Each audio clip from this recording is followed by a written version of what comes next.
hello friends এটা নতুন video লৈ পুনৰ আপোনালোকৰ মাজলৈ আহিছো আমি সকলোৱে জানো যে আমাৰ অসমৰ লোকসভাৰ সমষ্টি হৈছে আমাৰ 14টা কিন্তু আমি সকলোৱে এই সমষ্টি কেইটাৰ নাম মনত ৰাখিবলৈ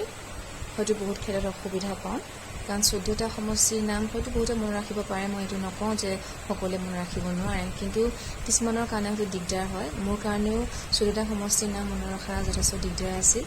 আৰু তাৰ কাৰণে মই এটা সহজ কৌশল উলিয়াই লৈছিলো এই সমষ্টি কেইটাৰ নাম মনত ৰাখিবৰ কাৰণে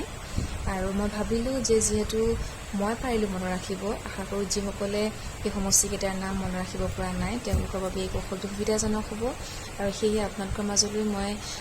মোৰ কৌশল কেইটাৰ সৈতে এই ভিডিঅ'টো লৈ আহিছো আশা কৰো সকলোৱে ভাল পাব আৰু যদি ভাল পায় প্লিজ চেনেলটো সাবস্ক্ৰাইব কৰি দিব আৰু লগতে লাইক কৰি দিব পোনপ্ৰথমে মই আমাৰ সমষ্টি কেইটাৰ নাম মই এফালৰ পৰা কৈ যাম বৰপেটা ধুবুৰী ডিব্ৰুগড় গুৱাহাটী যোৰহাট নগাঁও কলিয়াবৰ কোকৰাঝাৰ কৰিমগঞ্জ লখিমপুৰ মংগলদৈ শিলচৰ তেজপুৰ আৰু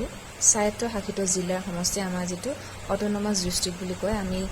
জানো যে আমাৰ তিনিখন অটোনমাস ডিস্ট্ৰিক্ট আছে এখন হৈছে ডিমা হাছাও কাৰ্বি আংলং আৰু ৱেষ্ট কাৰ্বি আংলং আৰু সেই তিনিখন অটোনমাস ডিস্ট্ৰিক্টক লৈ স্বায়ত্তশাসিত জিলা এটা সমষ্টি আছে লোকসভা সমষ্টি আছে আৰু যি বাকি কেইটা সমষ্টি মই সেই সমষ্টি কেইটাক লৈ মই এটা কৌশল উলিয়াই লৈছিলো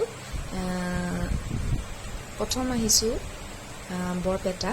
মই এটা কাহিনীৰ জৰিয়তে আপোনালোকৰ নাম কেইটা মনত ৰাখিবলৈ চেষ্টা কৰিম প্ৰথমতে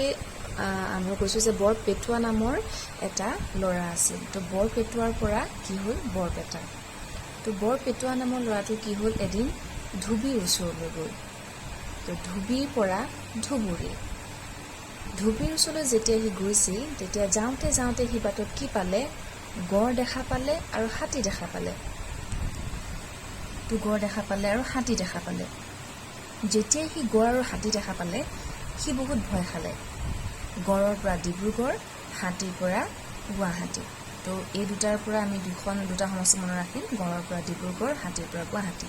আৰু যেতিয়াই বৰপেটুৱাই খুব ভয় খালে তেতিয়া সি কি কৰিলে সিহঁতৰ আগত একো উপায় নেদেখি সি হাত জোৰ কৰিলে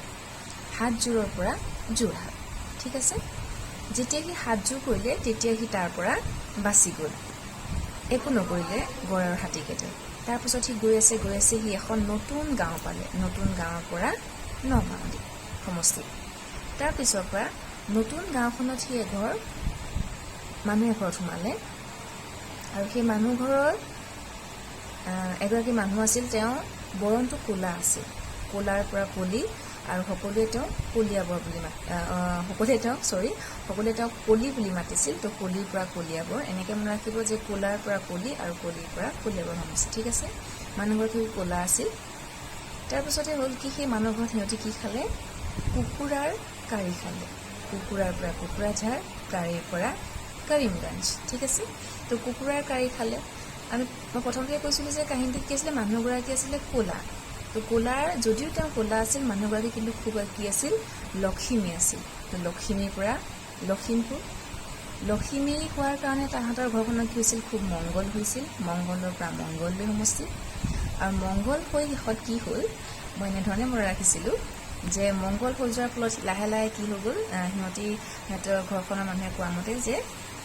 আচলতে ওচৰ চুবুৰীয়া কোৱা মতে যে সিহঁতৰ ঘৰখনৰ বৰজনী ক'লা আছিল যদিও ক'লাৰ পৰা কলিয়াবৰ ক'লা আছিল যদিও খুব